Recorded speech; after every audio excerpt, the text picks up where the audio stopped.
Lola guyyoota dheeraa booda waraanni bilisummaa Oromoo WBOn magaalaa Najjoo keessaa waraana mootummaa Abiyyi Ahmad weerartuu jedhuun guutumattuu buqqisee Najjoo bilisummaa qanqamachiisaa jiraachuu himee jira. Har'aan tana 8/2022 WBOn tarkaanfii jabduu jiddu galeessa biyyattii keessatti fudhachaa jiru jabeessuu kan hime waraana mootummaa Abbaa Irree Biltsiginnaa diina Oromootii fi Oromiyaati jedhuun ammoo aanotaa fi bulchiinsa magaalotaa keessaa isu itti fufuudhaan bulchiinsa magaalaa Najjoo dabalatee magaalota aanota hedduu keessaa dhabamsiisee bakkoota hedduu to'annoo jala galfachuun bilisoomsuu WBOn himee jira. Lola godina lixa Wallaggaa bulchiinsa magaalaa Najjoo keessatti guyyootaan dura eegaleen WBOn waraana Biltsiginnaa irratti walitti fufinsaan guyyoota 5 gaggeesseen har'aan tana ammoo 8/2022 mooraa magaalaa Najjoo keessaa guutumattuu humnoota mootummaa Abiyyi Ahmad buqqaasuudhaan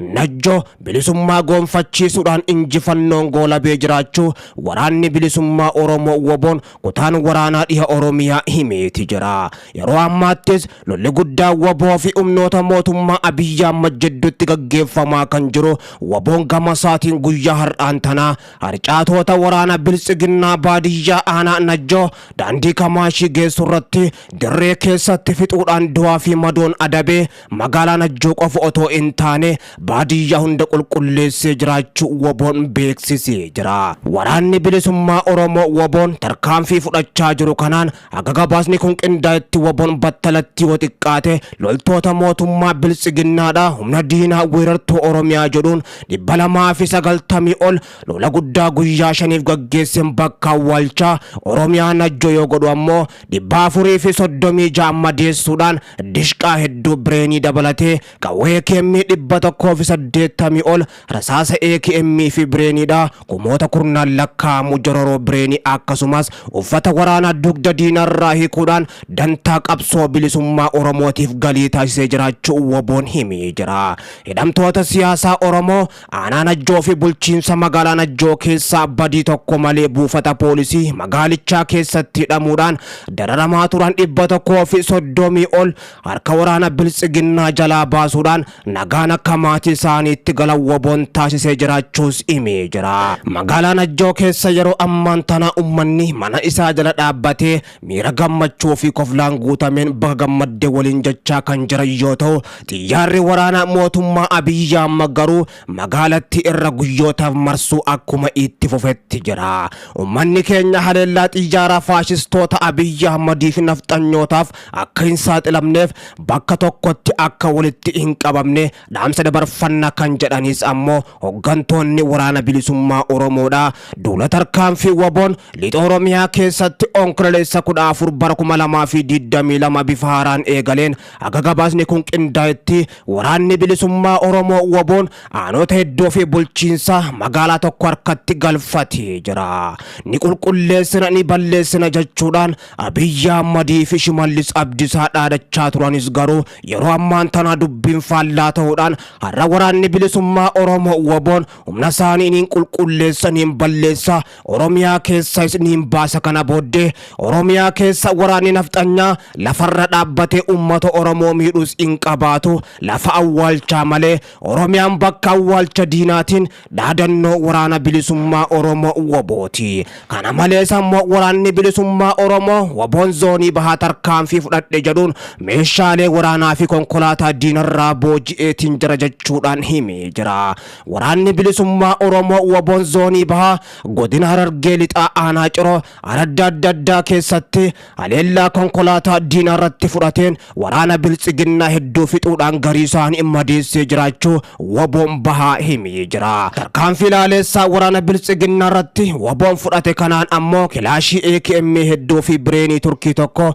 hidhannoo jaha qarshii hedduus waraana weerartuu Biltsiginnaa irraa dhuunfachuudhaan dantaa galii qabsoo bilisummaa Oromootiif kan oolche yoo ta'u hidhamtoota isaan badii tokko malee qaban deemaa turan harka gallakkisiisee jiraachuu waraanni bilisummaa Oromoo WBOn zoonii bahaa himee jira. Waraanni bilisummaa Oromoo WBOn zoonii bahaa godina Harargee lixaa aanaa Mi'eessoo araddaalee hedduu keessattis ganda akka Araattii fi gama kaaniin daalachaa jidduttis humna diinaa sakattaa jedhanii karaa gubbaa deemaa turan gubbatti tarkaanfii ilaaleessaa fudhachuudhaan du'aa fi madoon adabee addaan bittinsee jiraachuu kan hime waboon bahaa. Waraanni mootummaa Abiyyi Ahmad lola kanaan facaan gara daandii cirracha gurraachaatti bahuudhaan mana barumsaa Asaboot Keellaa iddoo jedhamtutti deebuudhaan waboon daandii guddicha Jabuutii fi Finfinnee geessu qabachuuf deema jechuudhaan halkan guutuu qawweetumaa buluun isaaniitis himamee jira. Waraanni bilisummaa Oromoo waboon mootummaa Abiyyi Ahmad akkuma kokkee qabee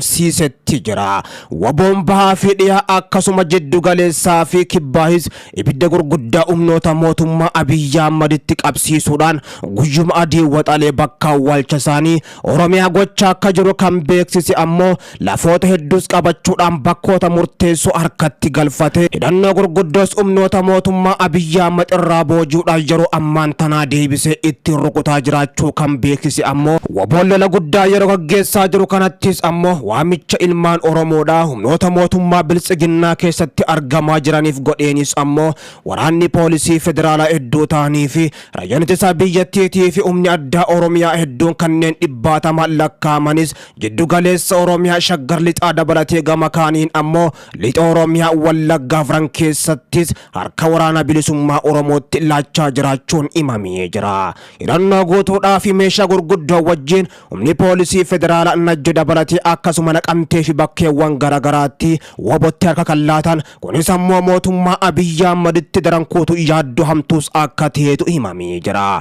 Waboon humnoota kana ammoo yeroo rukutu dursi akka isaan harka laatan gaafachaa akka tures kan hime kanaan dura tarkaanfii jabduu magaalaa Najjoo fi Naqamtee gubbatti fudhateen humnoota hedduus boojii hedduu barbadeessee hidhannoo gurguddoos irraa dhuunfatee akka ture waboon kan beeksise ammas lola guddaa walirraa cinna hin qabnee fi akkasuma kan bilisummaati jechuun kan jalqabe itti fufee akka jiruu fi guutuu Oromiyaa keessaa ammoo humnoota mootummaa biltsiginnaa buqqaasuufis akka jiru waraanni bilisummaa Oromoo dhaadachuudhaan ummanni Oromootis yeroo ammaan tana tokkummaadhaan kee humna isaa cinaa dhaabbachuu akka qabu ergaa jajjabduu dabarsuudhaan yeroon kun yeroo taa'umsa otoo hin taane yeroo hojiitii fi yeroo gabrummaa ofirra darbanii bilisummaa gonfatan jechuudhaanis waraanni bilisummaa Oromoo waboon sabni isaa tokkummaadhaan kee humna isaa cinaas akka dhaabbatu ergaa jajjabduu dabarsaa jira. Hayyoonni Oromootis biyya keessaa fi alaa ijoolleen Oromoo yeroo ammaan tana jabaachuudhaan bakkoota murteessos harkatti galfatanii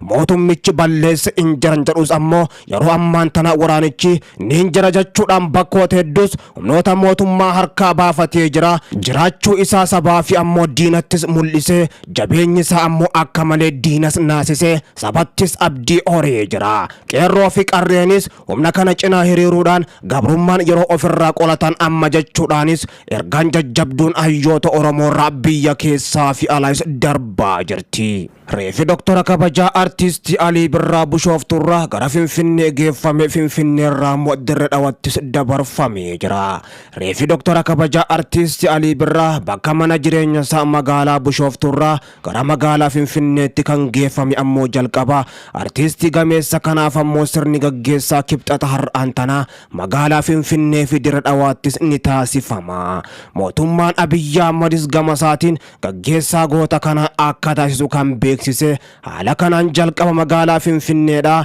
paarkii michummaatti sirni gaggeessaa raawwatama. Isa booda ammoo gara magaalaa dhaloota isaa Dirree Dhawaattis geeffame achitti akka awwaalamus himamee jira. Achittis sirni gaggeessaa ni raawwatama kan jedhame mootiin muuziqaa Oromoo Doktorri kabajaa artiistii Alii Birraa dhibame hospitaala waliigalaa fi kolleejjii meedikaala Adaamaatti yaalamaa ture. Umrii isaa waggaa 75tti duudhaan addunyaa kanarraa kan boqote bakka irraa deebii hin qabne iddoo dhugaattis godaanee jira. Artiistiin muuziqaa Oromoo Doktorri kabajaa artiistii Alii Birraa boqochuu ilaalchisee ammoo hayyoonni siyaasaa Oromoo jajjaboo ta'anii fi namoonni babbeekamoon kanaan dura achi buuteen isaanii dhabame kan akka Lammaa Magarsaatii fi Jawaar Muhammad akkasuma qondaaltonni mootummaa olaanoo ta'anis Abiyyi Ahmadiin hangafa Erdo'aan Hussein akkasumatti illee gama kaaniin Adaanech Abbabee dabalatee Takkalaa Umaatii fi kan kanneen birootis ammoo gadda guddaa itti dhagaame ibsachuudhaan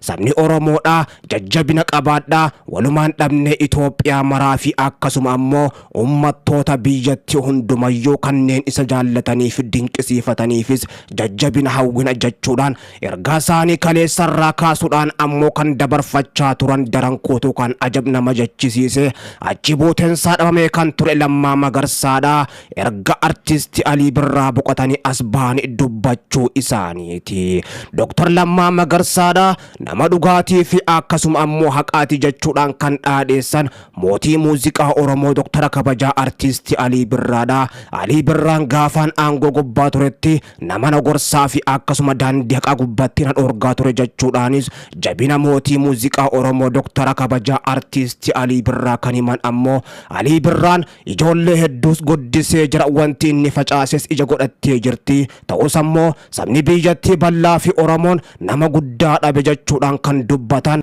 Lammaa Magarsaadha. Ummata biyyattiitii fi Oromoodhaaf jajjabina hawwina jechuudhaan ammoo gadda isatti dhagaame kan ibsatan xiinxalaan siyaasaa obbo Jawaar Muhammadis gama isaatiin adeeroon keenya yookaan ammoo obboleessi keenya guddaan waan nurraa hambifateen qabu waan qabu marayyuu nuuf lakkisee deemee jira. Artisti Alii Birraa yookaan ammoo obboleessi keenya guddaan saba keenyaaf jiraate lubbuu isaatiif takkaa jiraate hin beeku hagiinni ammoo lubbuu isaatiif jiraate haga xiqqoodha kan jedhan ammoo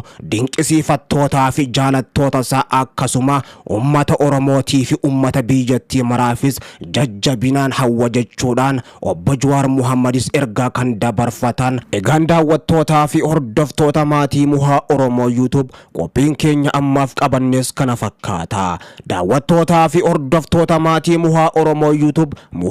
YouTube kan Oromooti yeroo baay'ee dhimma ummata keenya ummata Oromoo Oromiyaa fi Itoophiyaa keessatti waan adeemaa jiraa fi oduuwwan addunyaa jajjabootaan guyyaa guyyaadhaan bifa oduu fi qophii addaatiin qabachuun gurra isin buusaa kan ture daawwattootaa fi hordoftoota keenya. Namoonni YouTube chaanaalii keenya Muhaa Oromoo faarawaa taatan YouTube chaanaalii keenya Muhaa Oromoodha subscribe godhachuudhaan mallattoo bilbilaa banachuus hin dagatinaa isiniin jenna. Qophii keenya ammaaf qabanne isinitti himuudhaan agaduma sagantaatti isin waliin kan ture ana Muhaa Oromooti. Qophii keenya idilee yookaan kan biroon amma walitti deebinutti gamanumaan nagaatti nu tura isiniin jechaa viidiyoo keenya ammoo like share gochuus hin dagatinaadha.